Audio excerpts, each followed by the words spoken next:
Selamat siang, jumpa lagi dengan Denok Ayu Novel. Bagaimana kabar sobat semua? Sebelum kita mulai cerita ini, ayo silakan subscribe, like, komen, share dan nyalakan loncengnya untuk mendapatkan notifikasi terbaru ketika Mimin upload videonya.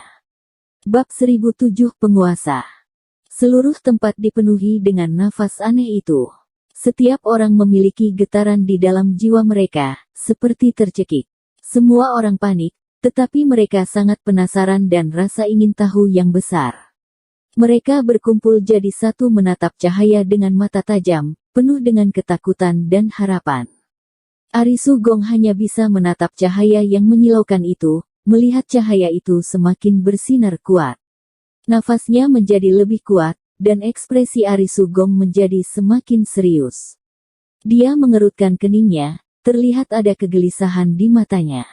Mata Dimas Wu secara bertahap mulai menunjukkan amarahnya yang melonjak, auranya perlahan memancar, kekuatan di tubuhnya memuncak. Dengan tatapan orang sekitar, perangan panjang tiba-tiba meledak dalam cahaya yang menyilaukan itu, seolah-olah dewa kuno yang telah tidur selama beberapa tahun tidak diketahui berapa lama, mulai bangun. Pada saat berikutnya, nafas kematian yang mengerikan menyapu bumi, menyerang setiap sudut.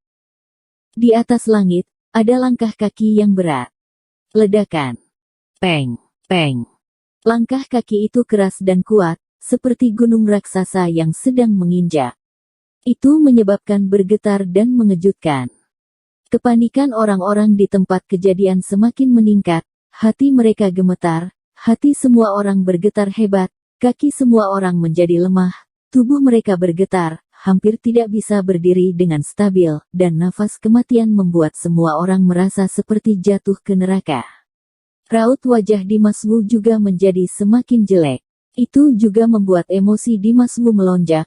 Heaven Demon Sword yang ada di genggaman tangannya juga bergetar hebat, dan energi jahat dari dalam tubuhnya melonjak dengan gila, dan matanya mulai perlahan memerah. Ari Sugong semakin putus asa, wajahnya sudah pucat. Dia menatap langit tinggi di mana langkah kaki yang terdengar, dan bergumam lemah, bagaimanapun, hari ini pasti akan datang. Sebelum menghadapi kematian, Ari Sugong tampak lebih tenang, tetapi sekarang dia menunjukkan ekspresi yang lebih putus asa daripada kematian. Ketika Ari Sugong selesai bicara, dia hanya bisa melihat sosok yang sangat tinggi dan kurus keluar dari cahaya yang menyilaukan itu. Tubuhnya setinggi tiang bambu dan kurus seperti kerangka tengkorak, dia tampak seperti kerangka yang bergerak. Wajahnya juga kurus dan tidak berdaging. Rongga matanya cekung, tetapi matanya tajam. Tampaknya bisa menembus segala sesuatu di dunia. Setelah dia muncul, semua yang ada di sekitarnya seketika terdiam. Segala sesuatu yang ada di sini seperti mengikuti semua keinginannya, dan dia bisa mengendalikan kehidupan semua jiwa. Bahkan Dimas Wu merasakan banyak tekanan, dia sedikit menyadari dunia terasa sangat tidak teratur, dan dia tidak bisa mendengar sama sekali. Dimas Wu dengan sungguh-sungguh berkata, dunia kesadaran ilahi. Dunia nyata berbeda dengan dunia kesadaran ilahi. Yang disebut dunia kesadaran ilahi hanyalah dunia kekuatan fiktif. Dunia hanya ada dalam kesadaran ilahi penguasa. Dalam ruang terbatas itu, penguasa kesadaran ilahi dapat mengubah pemandangan dunia kesadaran ilahi sesuka hati. Dengan kata lain, penguasa kesadaran ilahi adalah penguasa dunianya kesadaran ilahi. Namun, tidak peduli seberapa kuat dunia kesadaran ilahi, itu hanyalah dunia yang dibuat oleh penguasa kesadaran ilahi. Dunia nyata itu berbeda, yang benar hanya ada di dunia nyata. Perbedaan antara meditator dan seniman bela diri biasa terletak pada esensi ilahi. Seorang seniman bela diri biasa hanya dapat memiliki esensi ilahinya jika dia menerobos dirinya sendiri dan mencapai tingkat seorang meditator. Kekuatan esensi ilahi sangat kuat, mampu menyerang dan bertahan, dan akan menggunakan kekuatan esensi ilahi saat bertarung. Semakin kuat esensi ilahi seorang meditator, semakin kuat kekuatannya. Yang disebut dunia ilahi ini adalah esensi nyata bahwa meditator memahami dan menguraikan dunia. Dunia ilahi ini sepenuhnya ditentukan oleh penguasa dunia ilahi. Di dunia ini, penguasa dunia ilahi sejati adalah penguasa absolut. Itu berbeda pemahaman ilahi secara pribadi.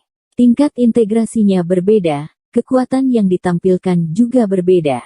Tapi, ada satu hal ketika dunia nyata tidak cukup kuat, itu tidak dapat mempengaruhi dunia nyata, hanya yang super kuat. Dunia nyata yang padat akan mendominasi dan mempengaruhi dunia nyata. Misalnya, sosok seperti kerangka yang muncul di langit ini adalah pria yang sangat kuat. Dia berdiri di bagian langit dan bumi ini, dan esensi ilahi dalam tubuhnya secara alami menyelimuti kekosongan ini, dan dia menjadi penguasa mutlak dari kehampaan ini. Orang yang terselubung di dunia ilahi ini, jangankan penguasa dunia ilahi menghadapi dunia ilahi, bahkan orang yang bisa menerobos dunia ilahi hanya bisa dihitung jari. Dimas Wu menyadari ini dan wajahnya berubah drastis. Secara bertahap, sosok kerangka itu muncul semakin jelas di pandangan semua orang. Dia bergerak cepat dan datang dalam sekejap mata. Dia berdiri di udara, matanya yang tajam langsung tertuju ke arah Dimas Wu. Wajah tengkoraknya penuh dengan kengerian dan keagungan, dan matanya menatap ke arah Dimas Wu. Seperti ada laser di matanya, dan matanya bisa menembak Dimas Wu. Kaisar Mingyue dan lelaki tua beralis putih, yang menyaksikan membuka mata mereka dengan takut setelah melihat orang yang baru muncul itu. Mata mereka penuh dengan keterkejutan dan keheranan. Tanpa harus berpikir, mereka segera sujud ke lantai, hormat menyembah, hormat Raja Penghancur.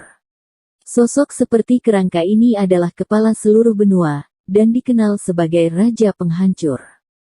Raja Kehancuran sangat misterius. Hanya sedikit orang yang tahu keberadaannya.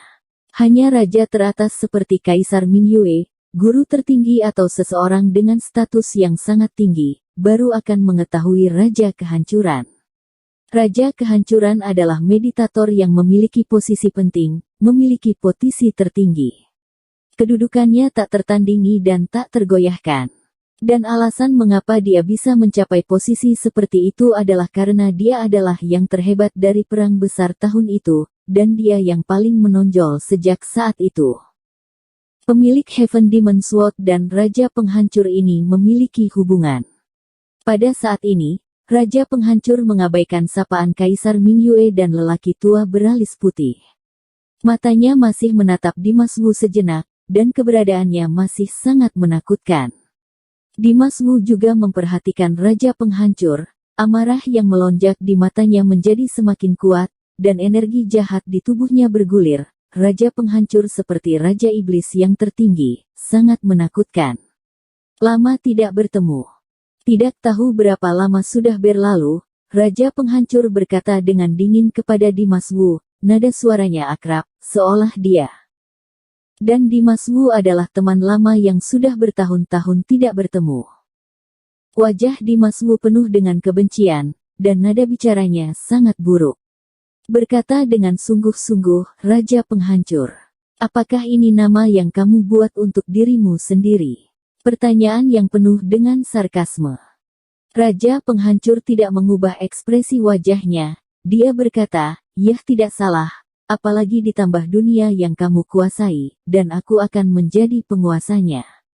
Bagaimana dengan julukan ini? Bukankah itu sangat realistis?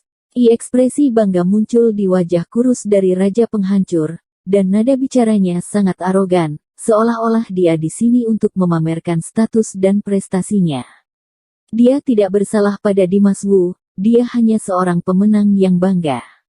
Dimas Wu memandang Raja Penghancur dengan jijik, dan berkata dengan sinis, untuk mengembangkan dunia ilahi kamu mengubah penampilanmu menjadi tidak manusiawi dan seperti hantu, kamu benar-benar sudah tersesat.